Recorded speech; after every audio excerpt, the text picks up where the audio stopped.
Hey, Ben Norman here, and in today's video I'm going to give you 10 tips on how you can increase your sales through your Shopify store. Tip 1, use lead automation.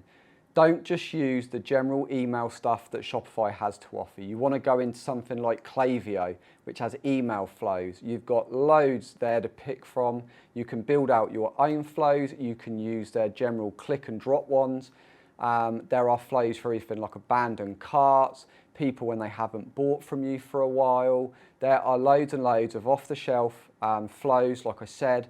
You can kind of pull those in. All it does, you connect Shopify into Klaviyo.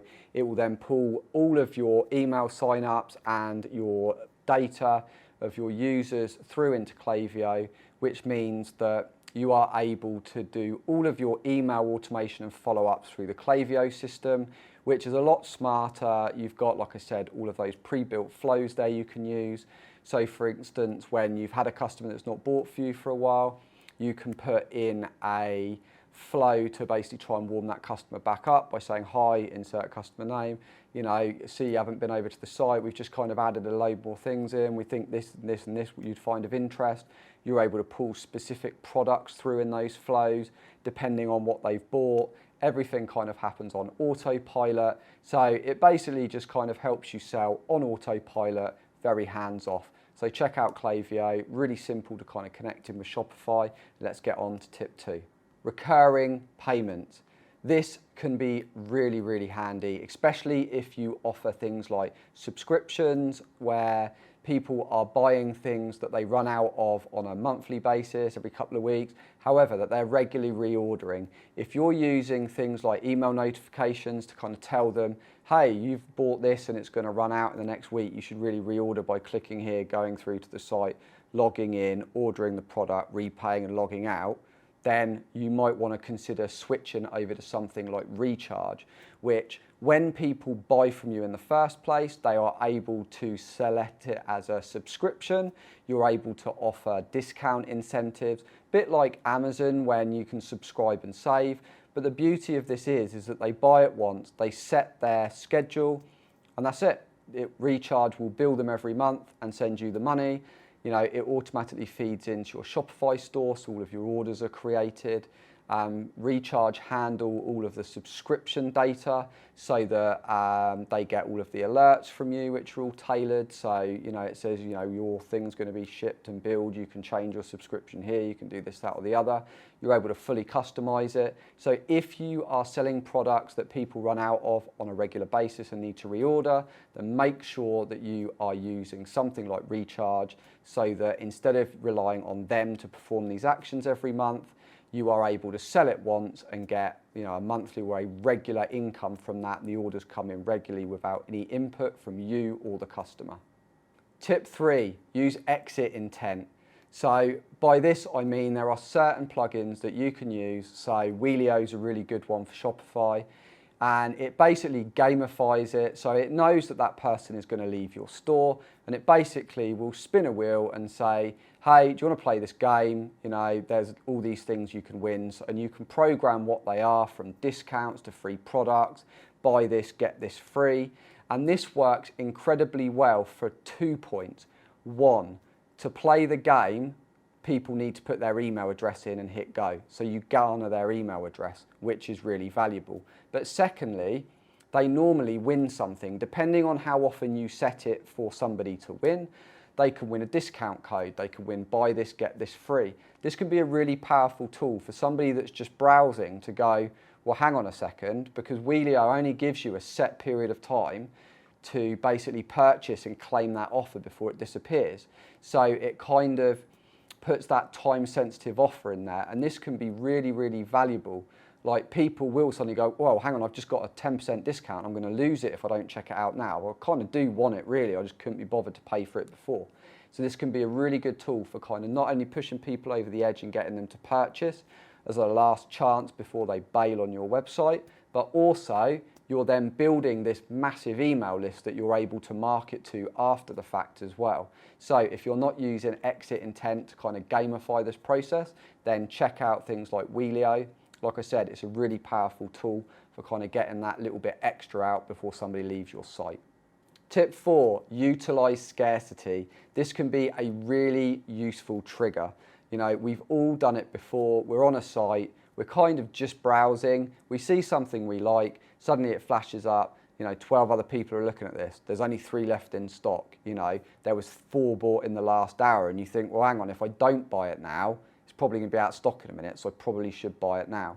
We've all seen it, we've all done it, and we've all probably purchased as a result of it. And it just shows how useful scarcity can be as a tactic, especially when you've got people that are generally browsing and you want to turn them into purchasers. So if you're not utilizing any strategies around scarcity, then make sure you check out the App Store and have a look at the latest apps that there are that kind of utilize this, and the best ones that you can kind of tailor to what you're selling. Tip 5, a really simple one, but optimize your Shopify store. Get an SEO plugin. A lot of these can be done on autopilot by just pulling what the page is called. It can be relatively easy. If you're not paying a marketing agency to go through and optimize your Shopify store, you're just leaving a lot of value on the table. If you're just building pages and generally chucking it out there, you're probably spending a lot of money on paid search.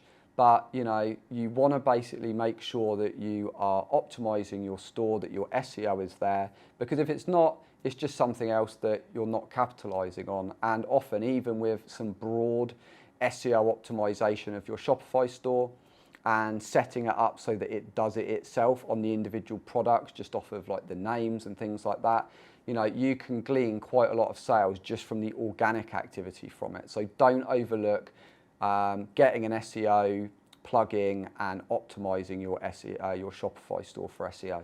Tip 6, work with influencers. If you've got a new product, a new service, you're generally just trying to get people into the store to buy a specific product.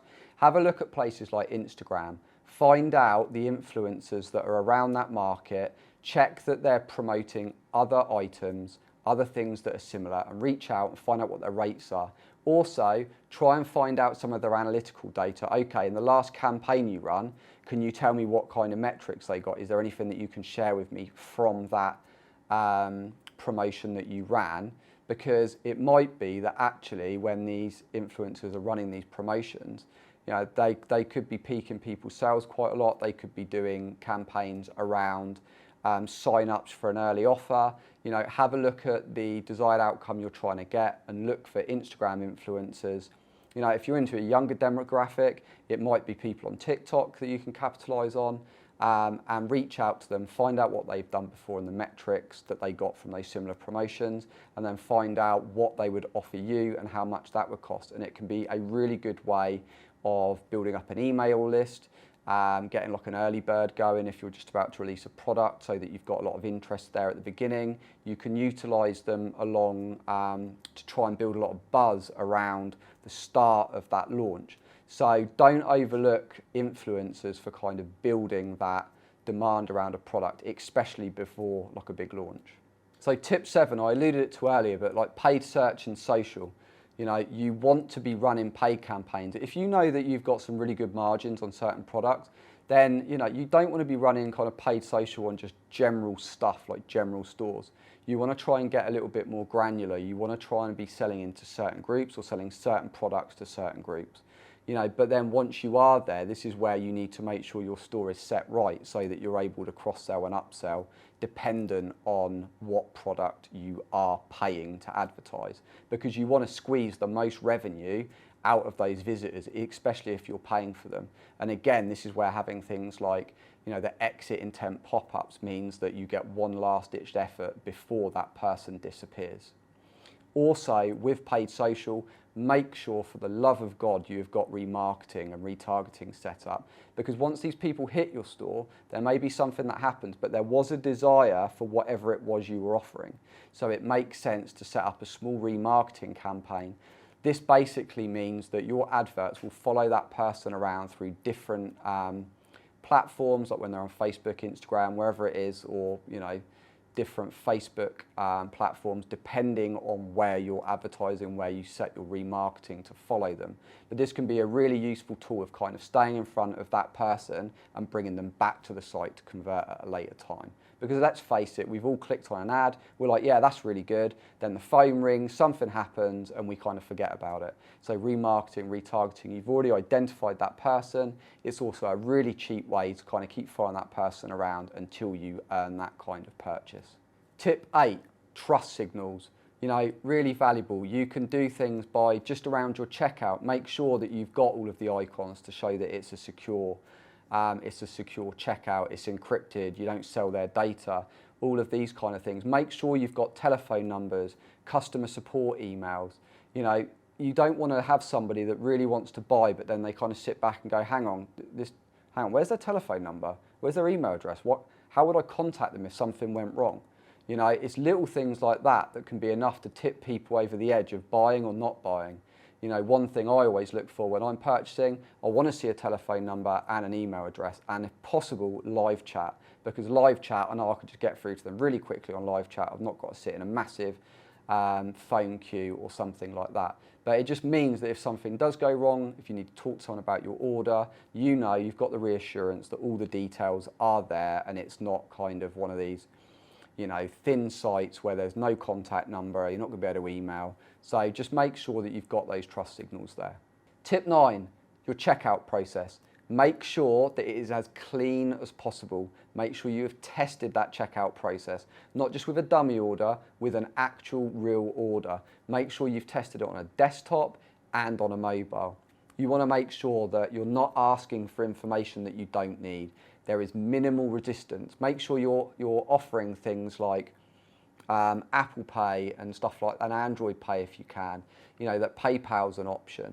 You know, the more options that you give, the more likely you are of converting. Make sure that everything's clear. Imagine when you're going through your checkout process that you were buying something.